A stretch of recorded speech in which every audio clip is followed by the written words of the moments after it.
Kent a lot of credit. I thought they were really, really tough. Do I need to use this at all, Dan, or no? Yeah, put it in front of you. Okay. And this, right, Dan? Can't forget this. Okay. I thought they were really, really tough and really physical, and I think we expected that. I don't know, and we tried to prepare our guys for this, but I don't know that we expected it to be quite as it's the most physical game we played in all. This in Cincinnati. I think Villanova's youth, when you play an older team like we played in both, good athletes. Kent's one of the oldest teams in the country, and coaching staff does a great job. They do a great job with them. They play tough. They don't give in. Rob gets those guys really, really competing. We expected that, and to be honest with you, we needed a game like this. And I give our guys the credit. I thought Andre's minutes in the second half were critical, and his ability to guard four, who was really bothering us, was critical. But I thought DJ made some plays in transition that were important. I thought Caleb's kind of being able to play with a little bit of foul trouble, and I thought Luther getting to the free throw line in that stretch where we were struggling to score was critical. And Dwayne continues to play well. So, good win for us. We need to play better. We need to coach better, and we need to eliminate some of the poor plays we had. Chris, you touched on this a little bit, but you've said all along you want your team you're not going to learn things until you actually go through some adversity, and this was the first real second half adversity you guys faced. What did you maybe start to learn about your team tonight? Well, I thought our guys were unbelievable in the timeouts, talking, communicating.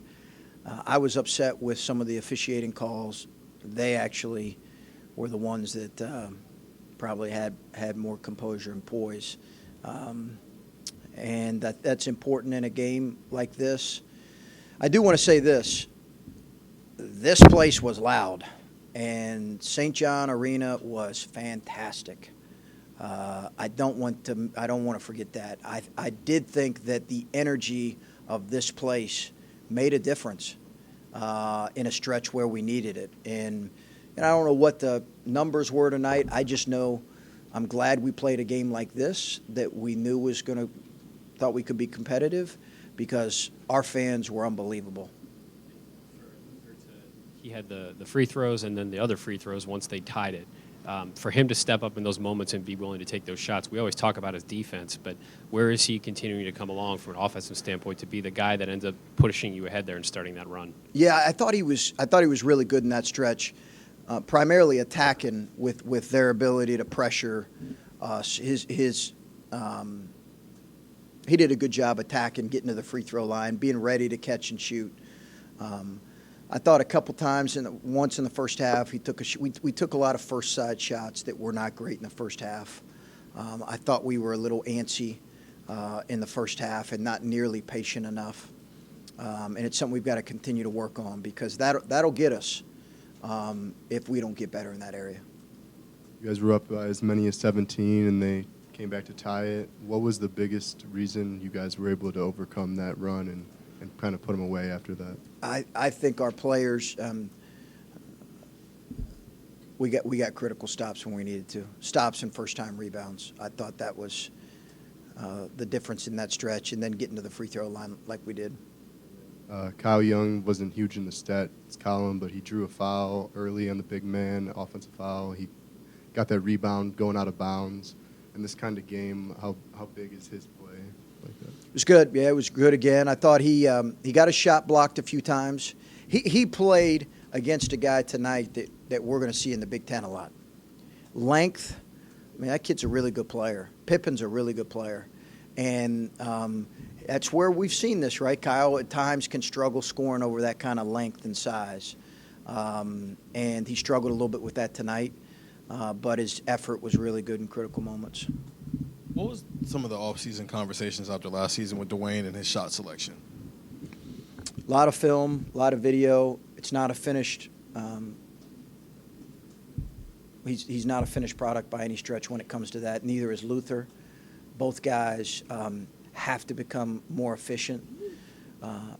I do think probably consistent minutes has calmed Dwayne down a little bit when it comes to, his thirst coming into the game, wanting points, and that comes with a little bit of maturity. But his ability to drive the ball tonight and get to the rim was critical for us. He's not going to shoot 60% from 3-point range Right. all season long. But are you happy with the looks he's getting, whether Yes. they're falling or not? For the most part, a guy like that's always a difficult guy to coach at times. I love coaching him. He's a tremendous kid. Love coaching him. What I'm saying is finding that balance between efficiency and giving him freedom to be who he is. It's a hard balance sometimes as a coach to figure out how to best manage that. It's a lot of film and a lot of honest conversations, but we're honestly still figuring that out. How'd you see things change when you it looked like maybe Luther at first and then Andre, like you mentioned, on 4 after he had gotten going a little bit? That was the big difference. I thought we got attacked off the dribble by him in the second half, really in the first and second half, across the board. And then he made a couple threes. And I thought might have been the difference in the game was Luther and Andre being able to just corral him a little bit. And then we started switching some more stuff. And then I think you might have 3 turnovers, but it seemed like EJ gave you some pretty good minutes when you had to play without Caleb. He had a couple nice contests, and I don't think he had a block shot or anything, but just what did you think of the way he played in those moments? I think he's taking strides. We really needed him taking strides. He did have some turnovers off charges. We got to get him making free throws a little bit better and shooting a little bit better. He tried to drive it tonight, got fouled a couple times. I like the fact that in a game like this, he got to the line 6 times. Like we've said, his development, some of our other young guys' development, including Zoe and Justin that didn't play tonight, that's just going to be really critical for us as we go. And obviously, he and DJ. 7 fast break points, but it seemed like you guys were pushing the ball just about every possession. How are you balancing getting the ball out in transition and also being able to set up your half court the way you want to? Yeah, I thought we were too rushed tonight when we didn't have anything in our transition, and I just thought we were a little too rushed. We scored off a few of their turnovers, but we didn't score a whole lot off of defensive rebounds. And then I thought we were a little bit impatient, and that's my fault. We've got to get better at that. Coming up on the schedule that might want to get in a track meet with you guys. Are you kind of wary of that, knowing that you can push the ball sometimes against a team like Kent State, but coming up on the schedule, you might not be able to do that as much. You might have to execute in the half court a little more. Yeah, I think we're going to have to get better at that for sure. Executing in the half court and also understanding how, having a better understanding of how we want to play in the half court in terms of making teams defend us. We got to get better at that. Coach, how important is it to get into another kind of rock fight, at this point in the season? You guys are, now 6 games in. Seems like your 2 toughest opponents have been from in-state rivals. But still, to get a game like this from especially, a MAC team in Kent State, how important is it for your guys and their growth and development? Well, the Macs had a pretty good start to the year. Toledo almost beat Notre Dame, and I think Bowling Green beat Cincinnati last night. Akron kept it close there. So you're playing a team like this that has good players, that has older guys, that I think is going to win, I don't know, it seems like Rob every year wins about 18 to 22 or 23 games. It was good for us. We needed it. It was physical. We needed that. And we now need to take and learn how to be better in this area. Couple more? No? Okay. Got to ask you about the suit. What made you decide to wear it again, and will you dust it off for more big games going forward? If it was up to my wife, I'd wear it every game. She loves it, and but yeah, I love playing games in this place. I like the throwback uniforms. This is my attempt at a throwback look, as bad as it is. So I think I'm going to save it for St. John every year, and it's kind of fun doing it. No, I think they're used to it. The players talked about what uniforms they were going to wear. We had conversation about where we're going to use the gray, wear the throwback grays or the throwback scarlet. So they're more concerned about that. I did have a C.J. Walker come up to me right before the game because it's the first time I guess he saw it. He goes, "That's nice, Coach." So that means something when your player says that. I was going to ask about it was an emotional game there in the second half, and it sort of reminded me last year of when you guys were in Ann Arbor, and it sort of went the wrong way when emotions sort of got out of control. And this year it seemed to it would obviously went your way at the end. What do you think you learned about your team and how you dealt with that stretch? And I think we probably all have to be a little bit better with that, starting with me. I was frustrated with some of the officiating calls on Caleb. I think we all have to manage our emotions a little bit better.